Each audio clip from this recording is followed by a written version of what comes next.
Hello and welcome back to another episode of Zinespiration. I'm Ryan from Pocket Thoughts Zines, and with me as always is not Charles Barkley. It is Craig from 5 o'clock Zines. How you doing, Craig? Hi. I'm good, thank you. Basketball lovers. Craig, what's been going on in your world? A lot's been going on actually, but in the zine world I've been kind of trying to work on something new, putting out something new. A few months ago, I wanted to create something quite a larger style zine on A3 paper, but I've been unsure about what content to put in it, and I think I've got some ideas.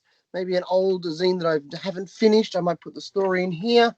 And I was kind of thinking about maybe talking to today's guest about a short story they have as well.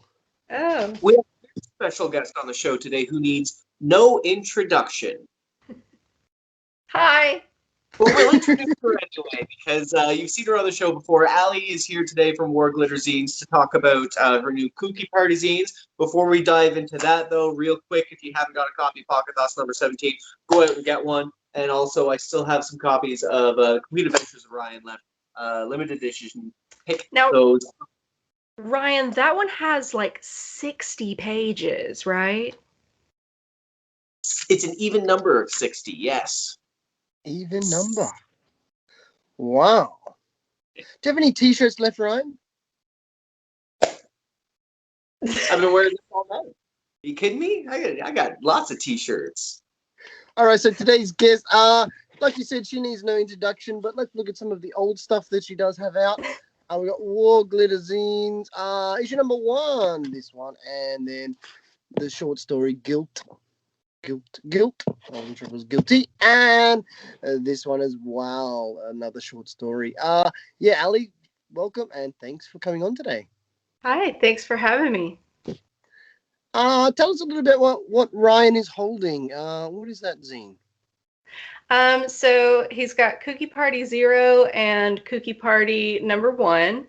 Kooky Party is a new zine that I've been working on, where I kind of look at different tarot archetypes. And I have people contribute, and so there's like collages, and there's always a playlist every month, and drawings and different writing and stuff like that. So it's kind of like a mishmash of whatever we came up with together, like over the course of a month. And more Dolly than you can partner. Yeah, so I'm from East Tennessee, and Dolly Parton is a living saint here. So, like, evoking the name of Dolly is a pretty big deal. You've touched on some tarot aspects in previous scenes, right? Like, I know, I think, did some of it come up in the Winter Solstice zine? Did you mention anything about tarot in there? So it's not new subject material for you, but it's very, like, focused on, thematically anyway. Like, issue 0 was, the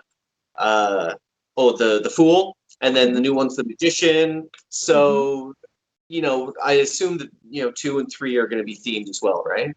Yeah, so 2 just came out, and that is the High Priestess.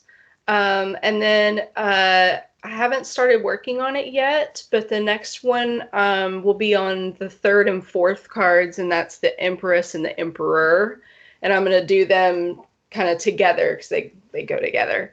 At least in my brain, they do. And just before we continue on, you said the new one is just out. So just to let everybody know where they can get that, that's at Warglitter Zines on Instagram, yeah? Yeah, so you can go to warglitter.etsy.com. I have an Etsy shop. Or you can find me on Instagram, and we can set up a trade. Okay, cool. So, so you said 3 and 4 in the pipeline. Yeah. For someone who doesn't know much about tarot, how many cards are there, or how many are there planned? Or Right. So I don't know. Okay, so there's 78 cards in a deck, and I'm not sure I'm going to do 78 zines. But it could kind of be organized in different ways, because the tarot structure, the way it is, like, has different suits. So if I wanted to, I could do a zine for like the first half of a suit and then the second half of a suit, and just have 2 zines for a suit or something like that. I wouldn't have to do one for every individual card, I don't think. But I'm kind of just open to letting whatever happens happen. I haven't really made up a lot of rules for what it's going to be or where it's trying to go or anything like that. I just kind of wanted to make it, and I just decided to do it, and people were into it and wanted to contribute. So it was like I probably would have only made the one, but then like the more people were interested in contributing, the more I was like, okay, so this is something that I want to do all the time, you know? So yeah, it's kind of evolving quickly. What was the original inspiration? Originally, well, um, I had a lot of stuff that I was thinking about, and I know we've talked about this before, but I'm not really like keeping up with a blog or anything like that anymore. And so it was kind of like I didn't really have a place to put all of these ideas. And so it was like, okay, I'm gonna make a zine, and I think it would be cool if it was just kind of like a scrapbook of whatever I was thinking about over the month. And then at the same time, it was like the beginning of January, and that's when like the Feast of Fools is, and so there's like talk about the Fool, and the Fool is like the number 0 in the tarot deck, and he can kind of move throughout the tarot because he's 0. Um, but it's kind of like a new beginning, and it was the new year, and I was like, I'll talk about the Fool in this issue. And I just enjoyed doing that so much with that card. I was like, the next one should be the Magician. Like, it just seemed really obvious, you know? I was really curious why you did an issue number 0 instead of starting at number 1, but it all makes sense now with the because I don't know much about tarot cards myself. So, Yeah. one of my questions already in advance. Good. But one thing I do notice is, if you go searching around Etsy or, zine traders on Instagram for tarot zines, there's a lot of people out there making tarot zines, but I don't think anyone's making them quite like you are. Yours are really kind of like free-flowing fun, and just, it's right in the name, right? Kooky Party. Yeah, Where, thank you. oh, you're welcome.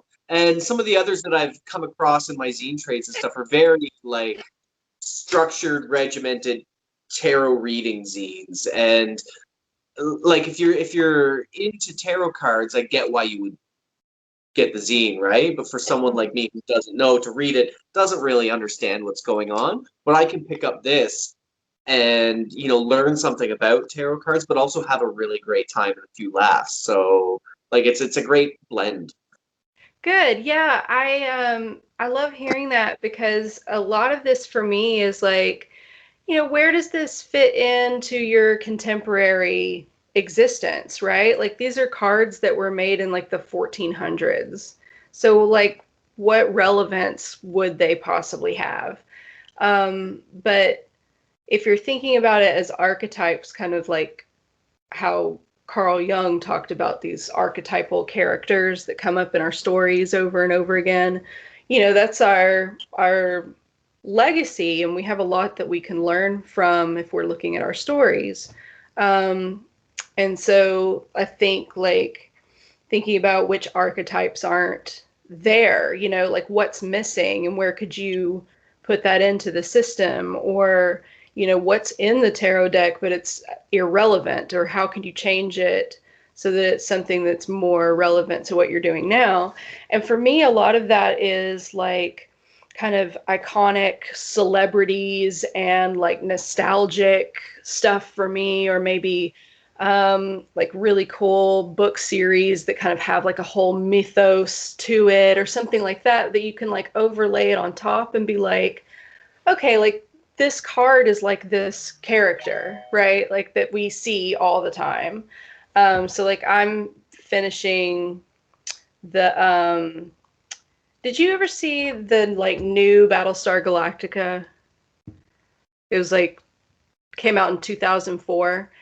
It's got all these archetypal characters in it. And so like I'm watching the show and I'm like, this character's like the Empress, right? So like what can I gather from that? So it just kind of pulls from like a lot of different areas, and that's what I wanted the zine to be like. Mm. Who would you say in like today's pop culture then would represent the Fool? Like just to give us, a kind of like a grounding point. Yeah. So like you think of somebody like Dave Chappelle. Mhm. In some ways, he's kind of controversial to a lot of people, but a lot of people consider him capable of speaking some kind of truth because he is a comic. And that's kind of a thing that we expect of our like stand-up comedians is that they're speaking some kind of truth that nobody else can, but they're able to do it because they're being funny. Um, like I think that is kind of the energy that I'm talking about when I talk about the Fool. Okay, cool, cool. Wow, interesting.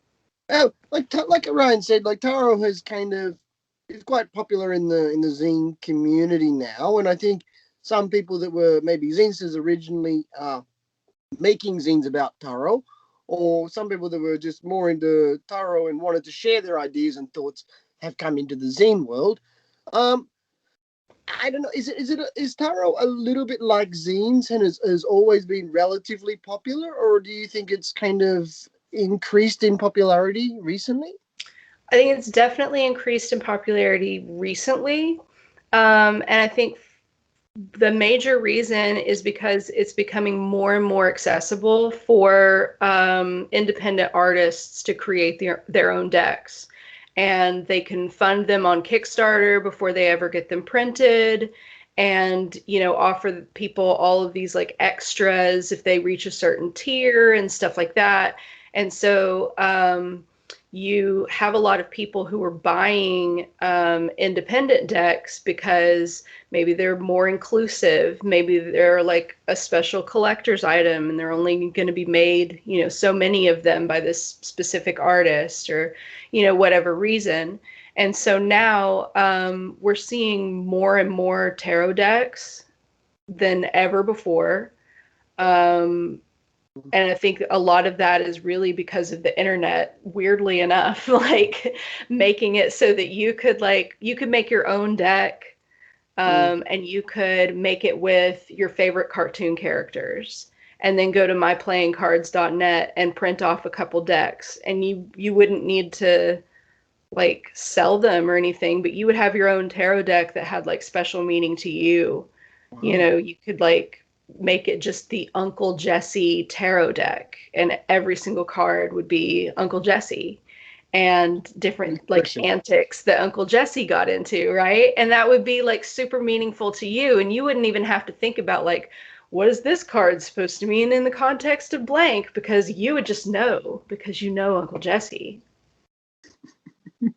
It's like you're crossing my drinking games, because like, every time you see Uncle Jesse eat a piece of fried chicken, you got to finish your drink. So then Every you could time have a card. every time it's Huh? don't touch the hair, huh? A capiche. If Jesse pulls out a capiche, then Hmm. you drink the bottle. Right.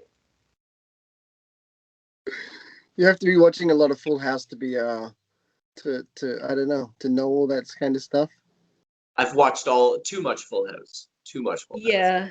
And these are like things that are like codified into Full House that like it's gonna happen at least once in every episode.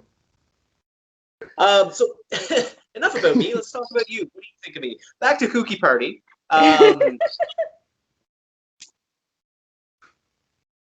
I'm amazed because it's so different from the other stuff. I was a big fan of the Carly Rae Jepsen zine, which is a lot of fun. And then out came Warglitter Zines, Winter Solstice Zines, which were a complete 180 from the Carly Rae Jepsen zine. So I mean, I know you've got range, but then all of a sudden, this was on your Instagram, and like we hadn't heard anything new from you in a while. And for me, the first thing was like, I don't care what it's about, because I liked your other stuff so much that I'm just going to get it anyway and check it out. And then it came, and I was like, damn, I think Allie's found her voice with this. I think she's found her thing, and I'm super happy for you, because this both are really great. Thank you. Is it the full color format that's charming you? What is it? I think it's the tone. Mm-hmm. Yeah, I think it's the tone that's doing it because like full color's nice, but it doesn't always do it for me. Half the time I don't work in color, right? Right. But I really think there's just a real connectiveness tone in this that it's, we're not being spoken down to as readers. We're kind of coming along for the ride with you, and I think it's fun. Whether you Good, know you're yeah. doing that or not. I think that's awesome because, like, one of the things I was complaining to my husband about is that there's so, like, and I think this is true about anything that you get into. There are a lot of resources that are like 101 type resources where you can just Google tarot cards and there's like whole Wikipedia articles about it. There's so many websites that have all this free information on them. Or, you can like buy books and there's all this like, tarot 101 kind of book stuff. And then there's probably some intermediate stuff out there. And then there's not really anything advanced because advanced is just doing it. It's not reading about it. And so it seemed sad to me that there wasn't really content for anybody beyond like the 101 level for tarot. And I think that it's kind of nice to like make a good 101 resource because that's like an evergreen thing that you can just always have out there. Um, but I really liked the idea of just pushing past that. Like, okay, you know the keywords, you know the order that the cards go in, you know what the suits are supposed to mean. Now what? Like, maybe it's just a record of somebody who's figuring out how to use it as something other than just flashcards. I don't know. Like, but it seemed like there was just a big spot missing where there wasn't really just people kind of talking about using the cards or what they mean or why they're significant or whatever. It was always just like, and here's how you do it. You know? Yeah, I like that. I like how you say that's kind of around in everything. And if you want to search anything, and we're all searching just online now. If you want to look for anything, it's all just one on one. What's zines, and then it's just like a zine is a DIY made, handmade, usually by one person or more than one person.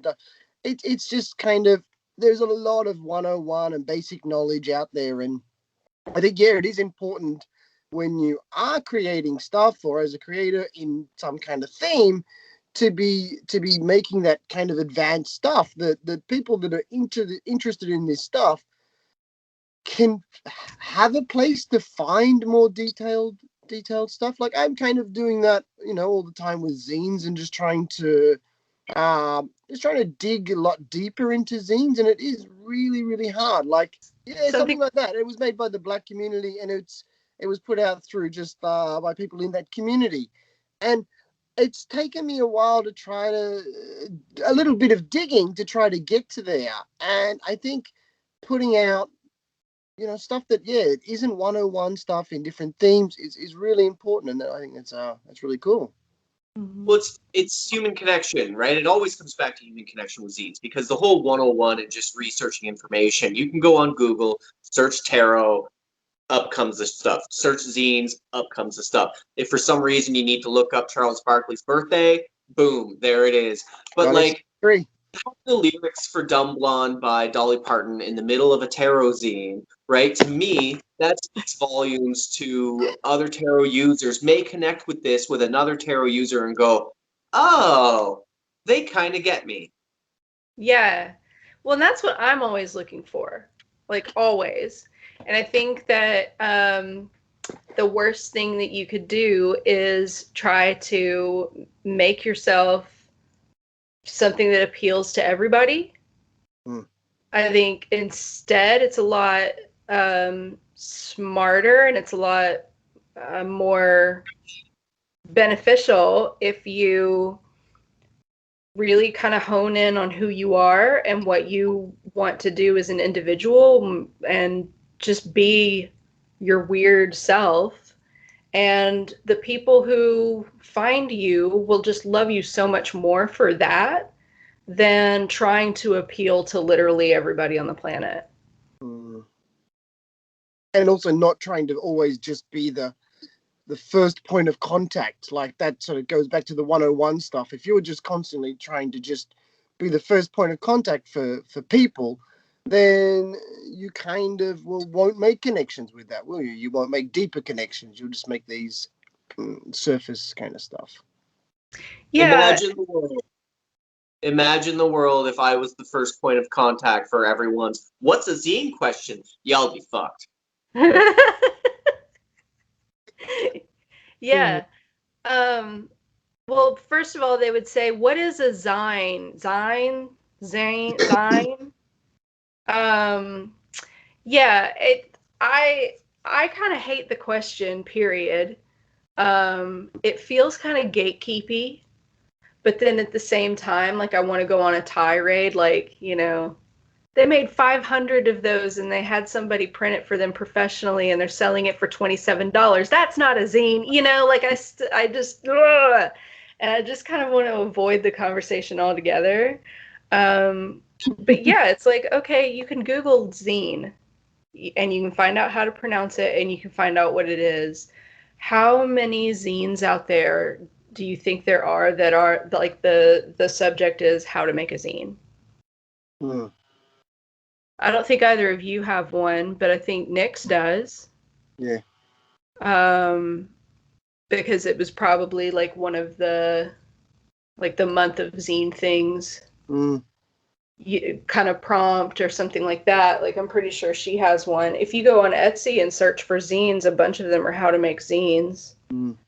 And it just seems kind of And like I've never thought to make one because like I have my own way of creating. And but I get a lot of messages from people on Instagram that'll be like, "Oh, how do you make this? How do how do you format this?" And it's just like my answer is always pretty much the same. Like just do what you're doing and you'll find your way. Like, if you want me to send you my Photoshop, documents and stuff that I use for margining my lines and shit. Like, fuck, you're not going to be interested in that. That's how I do it. That's how my brain works, right? And that's not how everybody should be doing it because, I shouldn't be the first point of contact for what's a zine.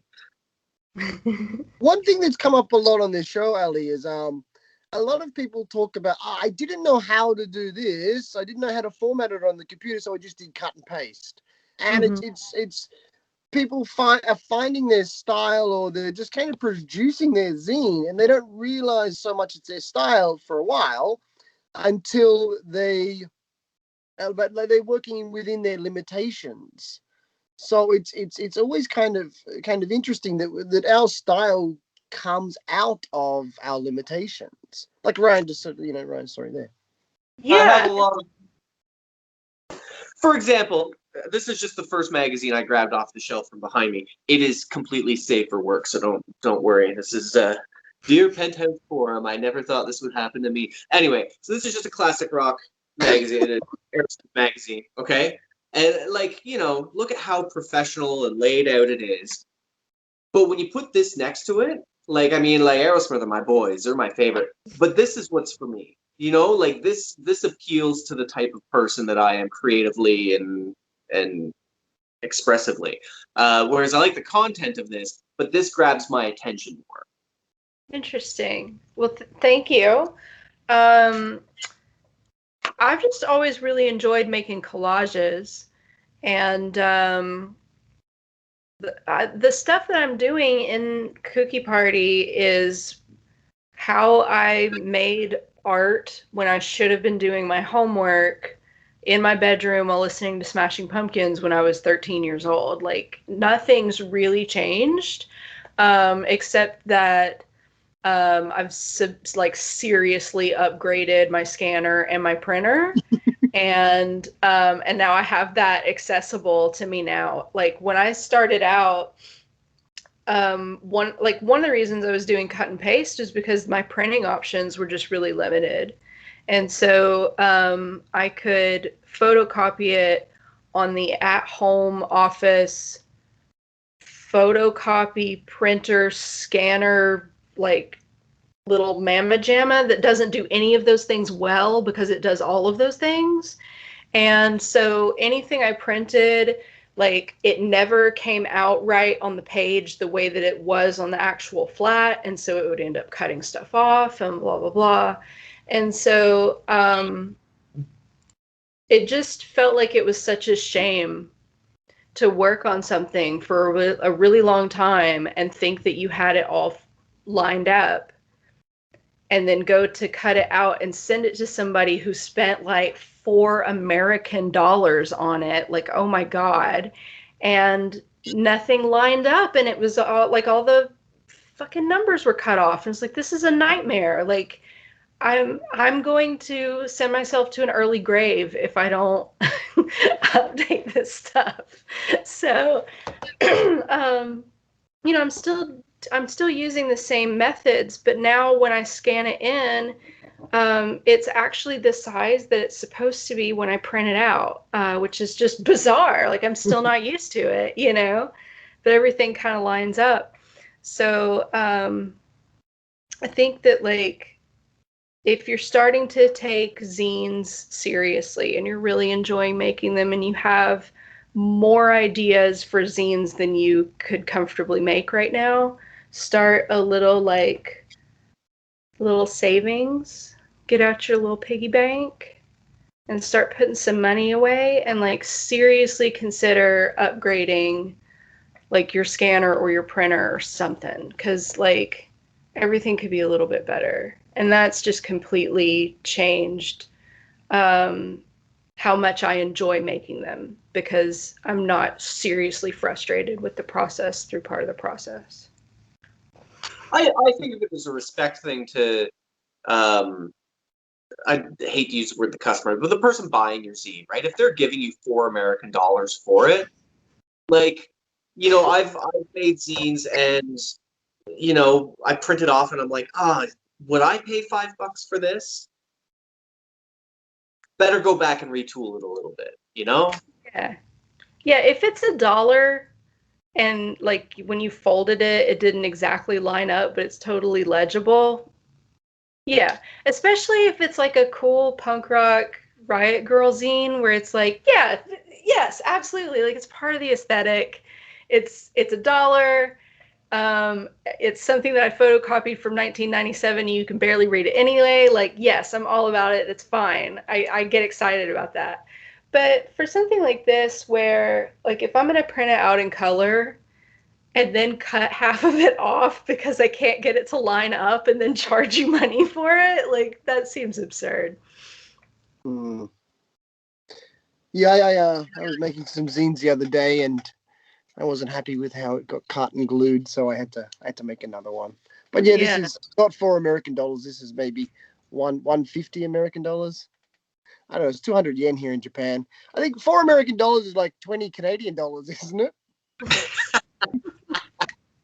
Just about, pretty much, just about 20. I like working in the quarter page size because I typically draw big and then shrink it down, so I can draw an 8.5 by 11, knowing that it's going to fit exactly this. Because I'm also kind of a math nerd deep down. I don't talk about it a lot, but I think about numbers a lot, and so the way that it shrinks and fits, and it's the hamster turns in the wheel. Mm-hmm. 20 Canadian dollars is money. What? 20 Canadian dollars is a lot of money. Yeah, you could probably buy a house. That's one Queen of England. 20 Canadian dollars. One Queen of England on there.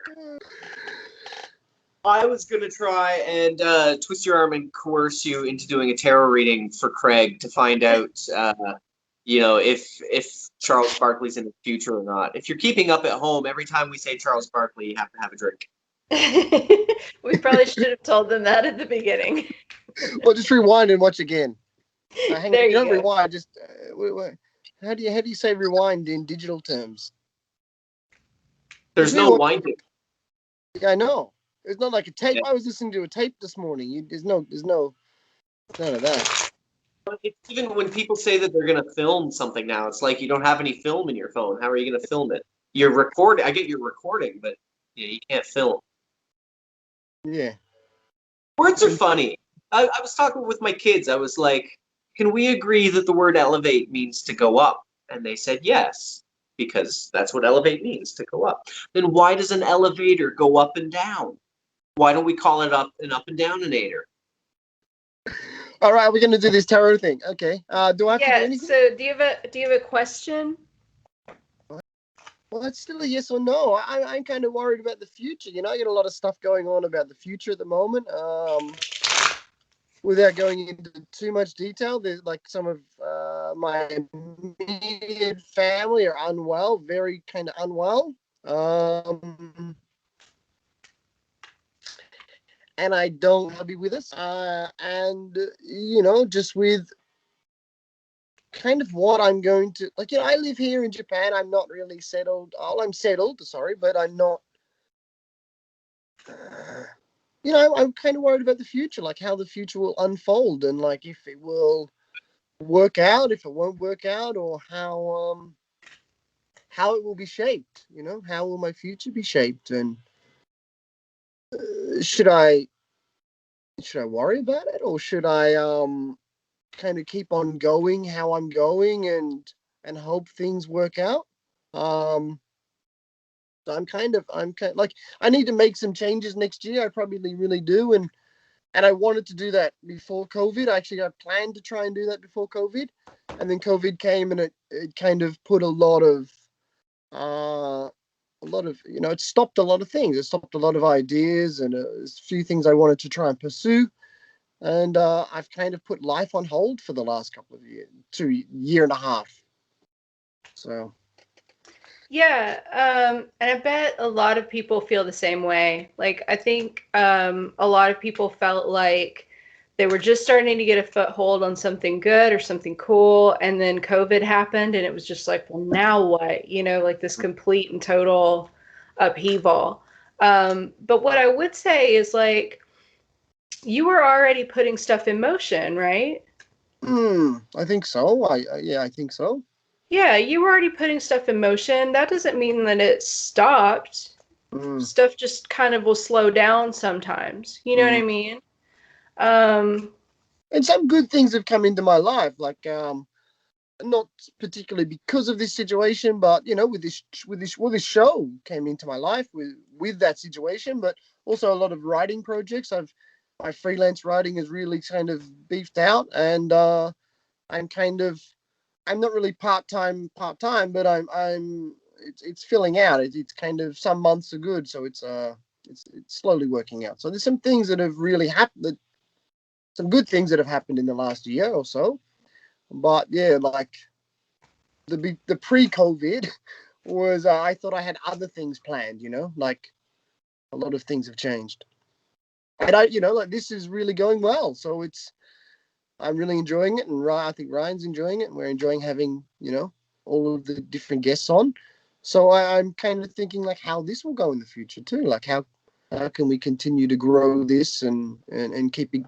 Yeah, so we're kind of thinking about how we can just um, keep making this show interesting and make it like important for people that are watching, and how we can kind of you know, add value. Like we're, you know, we have the last well, kind of all of our guests, we hope we add value to people that are watching, and also just some of the paths, you know, like having publishers, small press publishers, and people in the book field and things like that. So we're always just trying to keep it fresh, aren't we, Ryan? I think keep it interesting.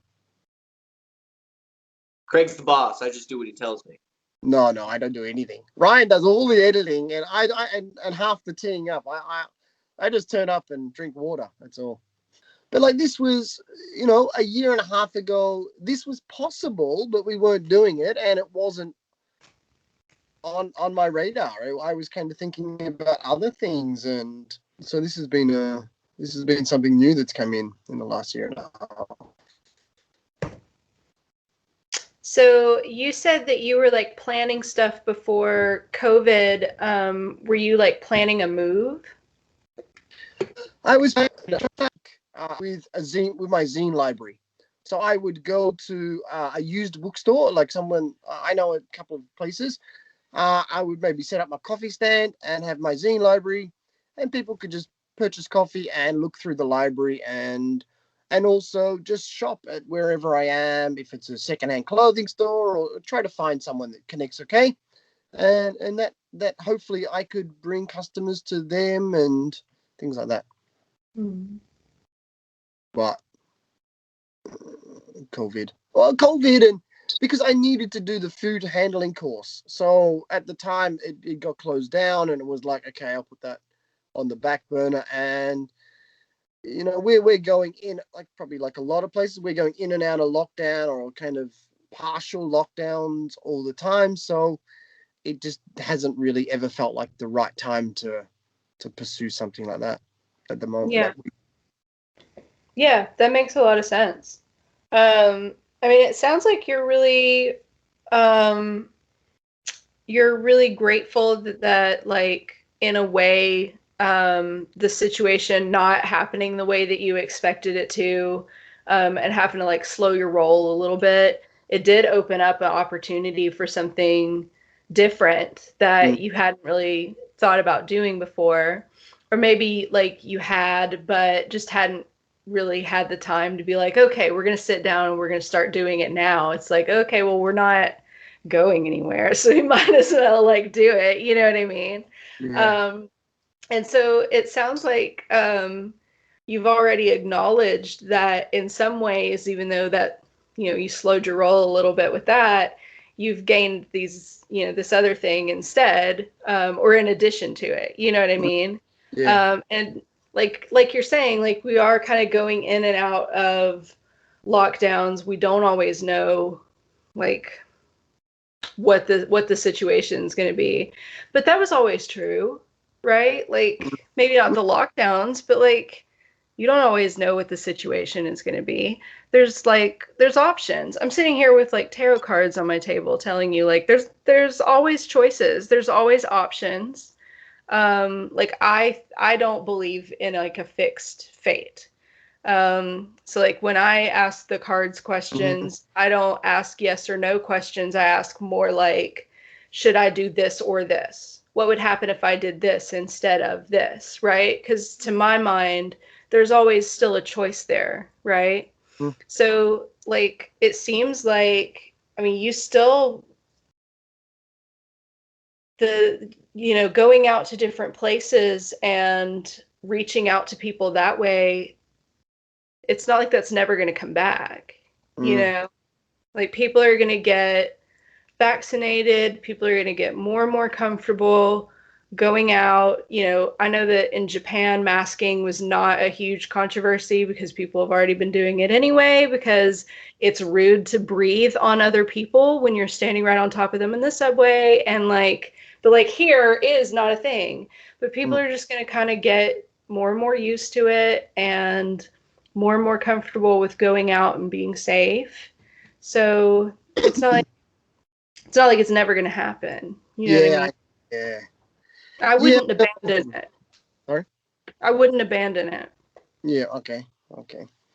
So I need a should question. Well, I haven't even answered the question yet, huh?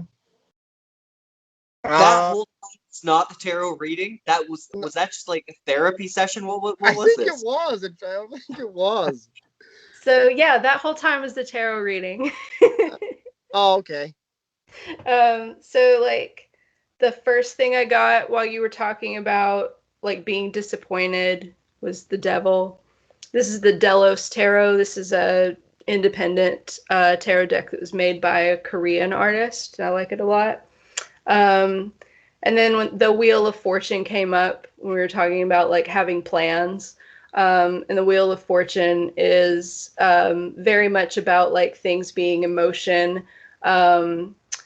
Then you were talking about the things that you gained, and the Six of Pentacles came up. And what's interesting about the Six of Pentacles is that it's a person who's like giving to other people, But the question I always ask when I get the card is, am I the person down here who's like receiving from this person, or am I the person giving?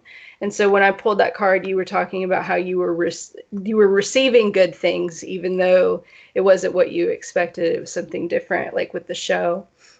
And then you kind of started talking about making decisions. That's when this card came up, which is the decisions card. And then the two like paths that came up, which was interesting, was the Queen of Swords or the Knight of Cups. And then what made me say that you shouldn't just like abandon it was these two cards of like people moving on. But also like, this is like you're moving from trouble towards something good, but it was upside down. So I think it means like, don't leave the good thing behind. Wow. That sounds like it sounds like it connected to what I was saying a lot, huh? Yeah, but that's how it works. You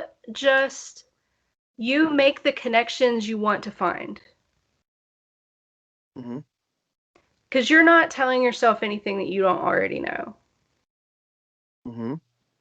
So whenever you're doing it, it's like the whole time you're just going like, yeah, well, duh. But like you should, because you already know this stuff. It's your brain. Okay, so I'm how could you summarize kind of what's happened there? Because it was I kind of followed, but it was kind of difficult. So how would you summarize it to someone that doesn't really understand those cards fully? Summarize what? Like what the pictures are? Yeah, like kind of it's kind of what's happened, what that happened in that reading. Like, because it sounds like what I was saying, like the right cards were coming out, and then even as I moved on to the next topic or next sort of subtopic, it kind of was following. So, does that mean that I should just continue on doing what I'm doing, trusting my instinct, and kind of just keep following the path that's just slowly getting laid in front of me? No? Yeah, I think that you have a direction you want to move in, and you were like starting to move towards it when COVID happened, and now like you have to pause, right? But it's like it's already in motion. Like you already put that stuff in motion before COVID happened. So it's not like it's going to stop. So you don't need to feel off track just because it had to slow down for COVID. Or because the future is still kind of uncertain and we're not sure like when are we going to have another lockdown and that kind of thing, whatever's going on over in Japan. Like instead of giving up on it entirely, it's okay to wait.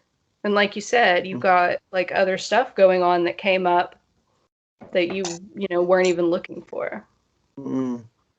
Wow. That was interesting.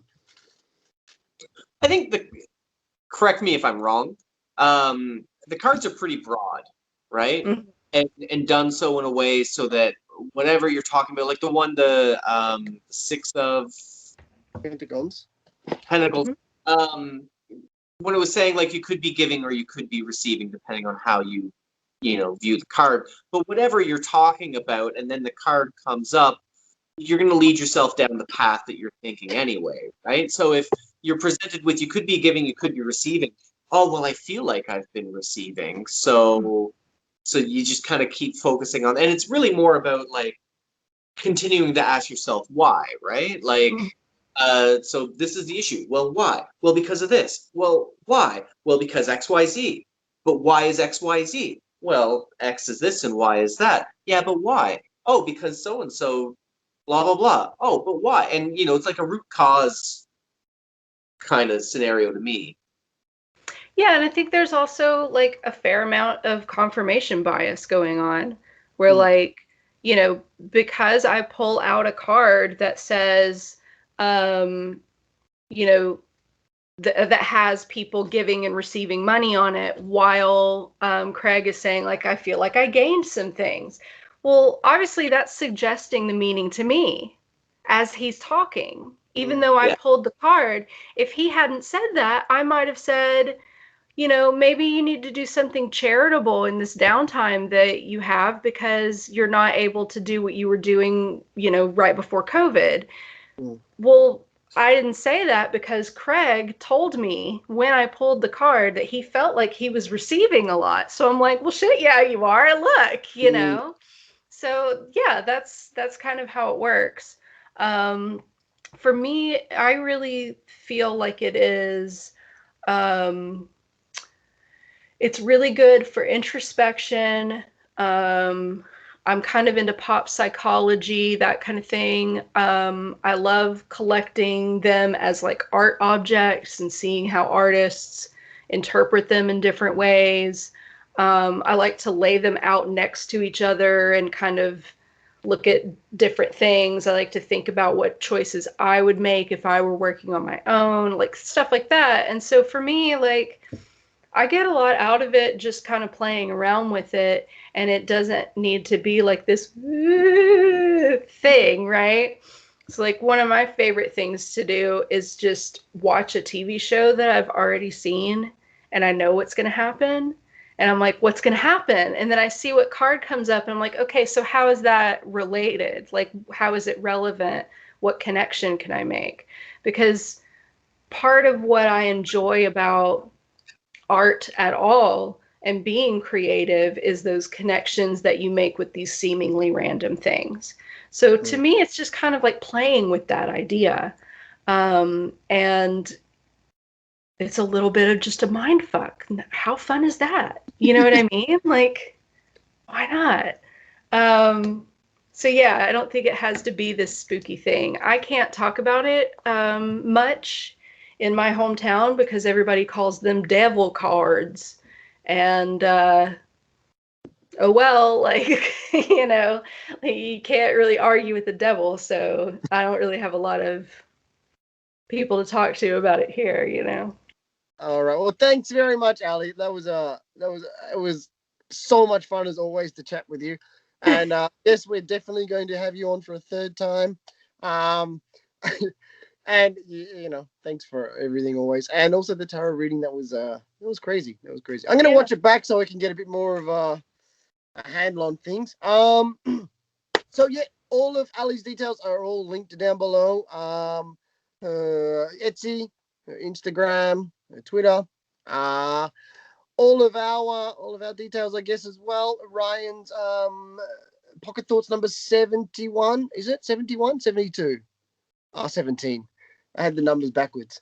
All right, and thanks for watching, and we will see you next time. Thank Thanks, you. guys.